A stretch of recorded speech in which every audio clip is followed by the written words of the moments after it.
નમસ્કાર વિદ્યાર્થી મિત્રો, આપ સૌનું જ્ઞાન 360 ક્લાસીસમાં હાર્દિક સ્વાગત છે. વિદ્યાર્થી મિત્રો, આ ચેનલ ઉપર આપણે ધોરણ 1 થી 12 કોમર્સના એજ્યુકેશન વિડીયો, એક્ઝામ પેપરો, જનરલ નોલેજ અને શિક્ષણને લગતી તમામ પ્રકારની માહિતી અને અપડેટના વિડીયો આ યુટ્યુબ ચેનલ પર મૂકવામાં આવે છે. તો આવી જ માહિતી માટે અમારી યુટ્યુબ ચેનલ જ્ઞાન 360 ક્લાસીસને સબસ્ક્રાઇબ કરો અને બેલ આઇકન દબાવો, જેથી અમારા વિડીયો તમારી પાસે સૌપ્રથમ પહોંચે. તો વિદ્યાર્થી મિત્રો, શરૂઆત કરીએ આપણે આજના લેક્ચરની. વિદ્યાર્થી મિત્રો, આજના લેક્ચરમાં આપણે ધોરણ 12 કોમર્સની અંદર એકાઉન્ટ વિશેની બ્લુ પ્રિન્ટ જોવાની છે અને સાથે આપણે એ પણ જોશું કે એકાઉન્ટ વિષયમાં કુલ કેટલા ભાગ આવશે, કયા ચેપ્ટરમાંથી કેટલા માર્ક્સનું પૂછાશે, કેટલા વિભાગો આવશે, કયા વિભાગમાંથી કેવા પ્રકારના પ્રશ્ન પૂછાશે, આ પણ આપણે સાથે સાથે જોવાનું છે. તો સૌપ્રથમ આપણે વાત કરીએ કે ધોરણ 12 ની અંદર એકાઉન્ટની બે ચોપડી આવશે, ભાગ 1 અને ભાગ 2.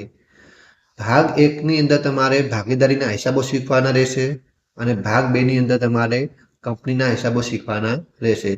એના પછી આપણે જોઈએ કે ધોરણ 12 ની અંદર તમારે એકાઉન્ટનું પેપર કેવી રીતના આવશે, એકાઉન્ટના પેપરમાં કુલ કેટલા વિભાગો આવશે, કયા વિભાગમાંથી કેવા પ્રકારના પ્રશ્ન પૂછાશે, અથવામાં પ્રશ્ન આવશે કે નહીં આવે, આ બધું આપણે અત્યારે જોઈ લઈએ. તો સૌપ્રથમ આપણે વાત કરીએ તો કે વિભાગ એ.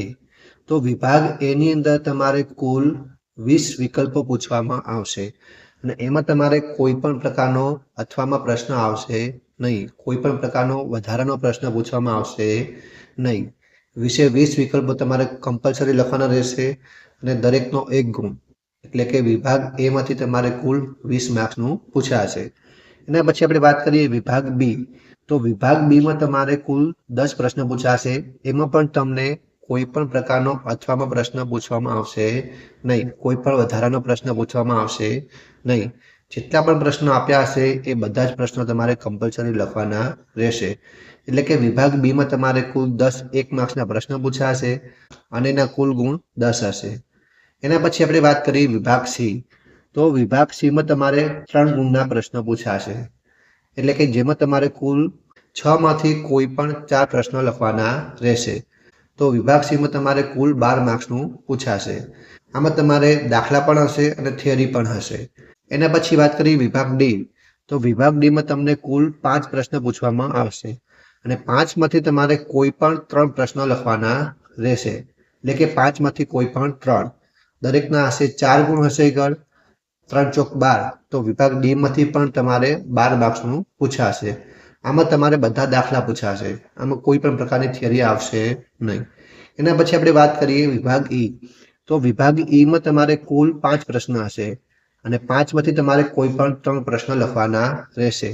અને વિભાગ ઈ ની અંદર પણ તમારે કોઈ પણ પ્રકારની થિયરી પૂછાતી નથી, તમારે બધા જ દાખલા પૂછાશે અને દરેક દાખલાના હશે 8 ગુણ, એટલે કે એક દાખલાના 8 ગુણ, 8 તરી 24, એટલે કે વિભાગ ઈ માં તમારે કુલ 24 માર્ક્સનું પૂછાશે. એના પછી વાત કરીએ વિભાગ એફ.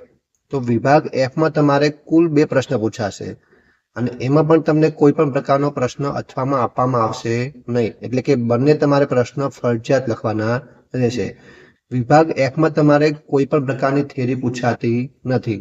જે 2 પ્રશ્ન હશે એ બંને દાખલા પૂછાશે અને એક દાખલાના હશે 11 ગુણ. એમ કરી કુલ વિભાગ એફ માં તમારે 22 માર્ક્સનું પૂછાશે. એના પછી આપણે એ જોઈ લઈએ કે કયા ચેપ્ટરમાંથી કેટલા માર્ક્સનું પૂછાશે અને કેવા કેવા પ્રશ્નો પૂછાશે. તો સૌપ્રથમ ચેપ્ટર નંબર 1, ભાગીદારી વિષય પ્રવેશ. તો ચેપ્ટર 1 માંથી તમારે કુલ 2 વિકલ્પ આવશે અને 3 માર્ક્સનો એક દાખલો પૂછાશે.